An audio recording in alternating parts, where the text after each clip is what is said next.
आइए हम छठे वचन की ओर बढ़ेंगे. Let's move on to the sixth saying. और छठा वचन यूहन्ना 19:30 में है, जिसमें परमेश्वर ने कहा पूरा हुआ, it is finished. And for this I would like to invite sister Margaret to please come forward and share the message. Praise Lord. Praise the Lord. अभी हम छठवें कलमे की ओर जाएंगे, जिसमें अभी आपने सुना We are going toward verse 6, which you have just heard. John 19:38 verse. यीशु ने सिरका लिया तो कहा पूरा हुआ. And Jesus took the vinegar and he said, "It is finished." आइए हम प्रार्थना करें. Let's pray. प्रभु जी, मेरे मुंह के बोल और मन का ध्यान Lord, the words of my lips and the meditation of my heart आपके योग्य, be acceptable. एक्सेप्टेबल. आमीन. Amen. जब यीशु ने यहाँ पर ये कहा तो यह कोई हार की पुकार नहीं थी. And Jesus, when he said, "It is finished," this was not a proclamation of any defeat, परंतु विजय का घोषणा पत्र था. but this was a declaration of victory. ये शब्द बताता है And this word says कि परमेश्वर की उद्धार की योजना पूरी हो गई. that the work of salvation is finished. यहाँ हम चार बातों को देखते हैं. And here we see four things. The work of salvation is completed, अर्थात उद्धार का काम पूरा हो गया. The work of salvation is complete. प्रभु यीशु इस संसार में एक महान उद्देश्य को लेकर आए थे. And Jesus came with a great purpose in this world. वह क्या था? And what was it? पापियों को बचाने के लिए Save the sinners और उनके पापों से उनको छुड़ाने के लिए. and to save them from their sins. जब यीशु ने कहा पूरा हुआ, When Jesus said it is finished, इसका मतलब था it means पाप का सारा दाम चुका दिया गया. the price of the sin has been paid in full. क्योंकि यीशु मसीह, Because Jesus, हम इब्रानियों की पत्री में देखते हैं, Hebrews, he says, वह हमारा महायाजक था. he is our high priest. परमेश्वर पिता की ओर से ठहराया हुआ. He has been appointed by Father God. अपने ही बलिदान को देकर He sacrificed himself, और उस पवित्र लहू को लेकर and through that precious blood, वह अति पवित्र स्थान अर्थात स्वर्ग में पिता के पास पहुंचता है.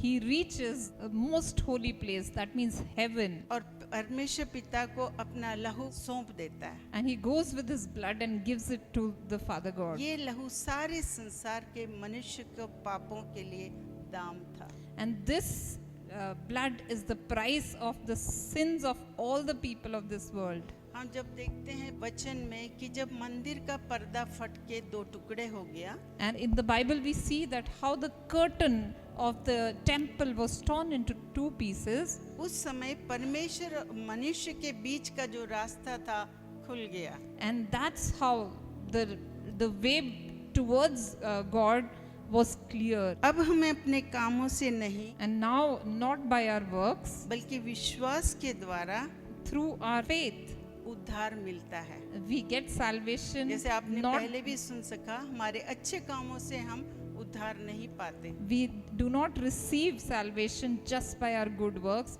but by His grace. दूसरी बात हम यहाँ देखते हैं, And second thing which we see here, जितनी भविष्यवाणियां वचन में प्रभु यीशु के बारे में दी गई थी वो सारी पूरी होती हैं. all the prophecies got fulfilled which was given about Jesus. भजन संहिता में हमने देखा, आइजिया में हमने देखा प्रभु के विषय में जो भविष्यवाणियां दी गई थी.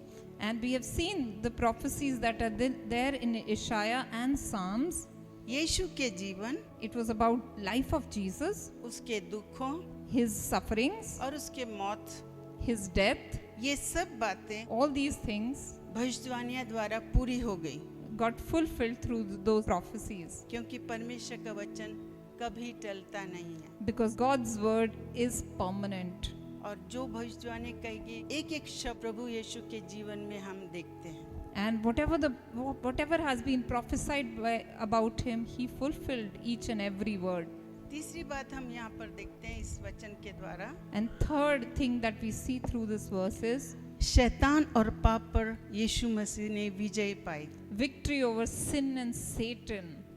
जब यीशु सलीब पर चढ़े हुए थे When Jesus was hung on the cross, तो ऐसा लग रहा था it appeared बुराई जीत गई है, evil has won, लेकिन एक्चुअली शैतान की हार हो गई थी. but Satan got defeated. यीशु ने पाप पर विजय पाकर मौत को हरा दिया। And Jesus, he defeated death by being there on the cross. पूरा हुआ का मतलब है अब शैतान का हम पर कोई अधिकार नहीं। It is finished means now Satan has no control over us. अब हम परमेश्वर की संतान हैं। Now we are children of God. चौथी बात हम यहाँ देखते हैं, And the fourth thing that we see here is हमारे लिए एक नया जीवन शुरू हुआ है। there is a new beginning for us, a new life for us that has started. एक विश्वासी का नया जीवन। A new life of a believer. ये अंत नहीं परंतु एक नई शुरुआत थी, It was not something that was ending, but it was a beginning.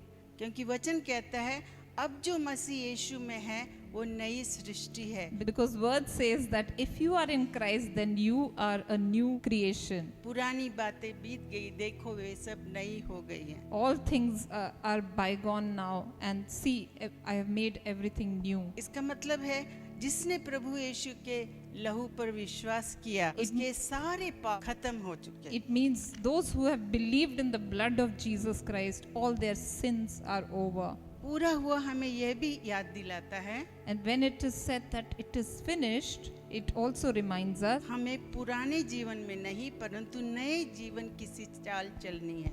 that we need to live according to our new life, not as per our old ways. अंत में मेरे अजीजों, And जब in the end, Yeshu my ने कहा beloved, पूरा हुआ, When Jesus said it is finished, यीशु ने आपके और मेरे लिए उद्धार का काम पूरा कंप्लीट कर दिया है। and Jesus has completed the work of salvation for you and for me. क्या हम उद्धार के उस पूरे किए हुए कार्य को स्वीकार करते हैं? Do we accept that complete work of salvation? ये प्रश्न हम सब के लिए है। And this question is for all of us. यदि हाँ है तो If you say yes, then Romeo 10:9 में इस प्रकार लिखा हुआ है, Romans 10:9 says, मैं जैसे यदि तू अपने मुंह से प्रभु यीशु को प्रभु जानकर स्वीकार करे और दिल से विश्वास करे कि परमेश्वर पिता ने यीशु को मृतकों में से जिलाया है तो तू निश्चय उद्धार पाएगा। if you declare with your mouth Jesus is Lord and believe in your heart that God raised him from the dead, you will be saved. परमेश्वर के वचन में हम एक जगह पढ़ते हैं, यदि तू विश्वास करे तेरा घराना उद्धार पाएगा। And in the word of God we read this verse that if you believe, you and your household will be saved. प्रभु ने केवल हम ही को उद्धार नहीं दिया लेकिन हमारे द्वारा हमारे पूरे परिवार को भी वो उद्धार देने के लिए सक्षम है। And he has not only given us salvation, but he's ready and he's able to give salvation to each and every person in our family. और उद्धार हम सब के लिए मुफ्त है। And remember this, that salvation is free for everyone. प्रभु इन वचनों द्वारा आपको आशीष God bless you through these words.